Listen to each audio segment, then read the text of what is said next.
5 minutes each. I just want to begin with saying that I think the response by government was actually outrageous today. We have whistleblowers here today who clearly fed in to this fantastic motion that Independent Ireland put forward, and all we literally got from the Minister there was gaslighting. To say, first of all, that it isn't a bill and that's a result that you can't back it is nonsense. Myself and Pat Buckley brought a bill forward 4 years ago, or 3 years ago. Actually, 4 years ago, yeah, 4 years ago, and it wasn't acted upon. And also, this has recommendations in it. Then there's talk about the EU review.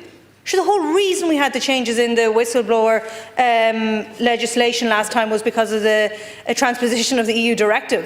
And what came out of it from government was weak. That's why we're here. So I just have to say I'd hope that there'd be a stronger response later on from ministers. But I'll go back to the speech that I actually had prepared. It just that angered me this morning. I want to begin by commending all whistleblowers for everything that they have done, because fundamentally the reason that they are whistleblowers is because fundamentally they know the difference between what is right and what is wrong. These are people who saw injustice and used their voice to speak truth to power, and continue to do so clearly to this day. To our great shame, so many whistleblowers have faced persecution as a result. They have lost their jobs, been bullied, been blacklisted, and have faced huge consequences in their professional and personal lives, including experiencing homelessness as a result. The Irish people owe these people our deepest gratitude. Without them, we would not know about many scandals which have been exposed over the years. So, Gurmila Mila Mahagi, and thank you for coming here today. And I want to commend Independent Ireland for bringing forward this motion. And it is deeply regrettable that despite the opportunity to change things 3 years ago, we are still in a situation whereby whistleblowers do not have the protections that they should have. And the reason we know that is because we hear it from whistleblowers themselves. And it's quite shocking to me that 4 years will have passed next week, when on the 1st of December 2021, myself and my colleague Pat Buckley behind me brought forward a bill in an attempt to strengthen the transposition of the EU directive by the government in 2022. Unfortunately, what the government transposed at the end of the day was simply not strong enough. And one of the cruelest elements of it was that it was not retrospective. To exclude those that were going through live proceedings at the time was unforgivable and a real kick in the teeth for them. And at the time I brought forward an amendment to attempt to rectify that, but it was not taken.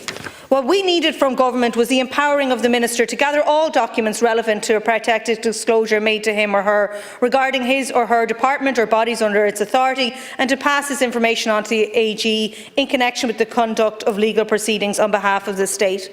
And in July of this year, Minister, I forewarned and I said, when the government was transposing the EU directive on protected disclosures, I was clear at the time and I voiced significant concerns. I felt it was perhaps deliberately going to weaken the transposition. I said I felt the setting up of the Protected Disclosures Office was a retrograde step, and the remove of protected disclosure is a political issue. Previously, an opposition TD could deliver a protected disclosure to the relevant minister and then seek to know what progress had been made. Now the minister can simply say that has been handled to the Protected Disclosures Office and it has nothing to do with them anymore. And I think we've been clearly proven right in relation to that, and that the campaigners have been proven right in relation to that. What we also needed from government was that the new bill included organisations of less than 50 people. Instead, it excluded them. That was a wrong decision.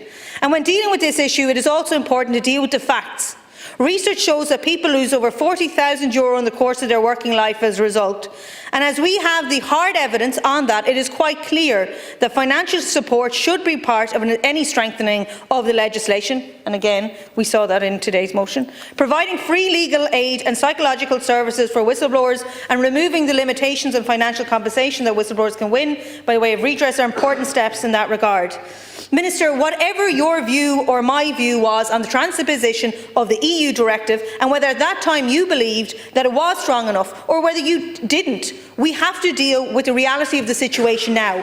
We know that whistleblowers are still being wronged, that whistleblowers still face harassment backlash as a result of their bravery. Transparency, so if we know that, right, Minister, then we need to act on it, and we have the ability to do so in this chamber. Transparency International says that whistleblowing is acknowledged as one of the most effective ways of stopping wrongdoing. Without whistleblowers, we would live in a very different society. We owe them that, and we need to finally, as a state, acknowledge that. Without firm action, this will continue.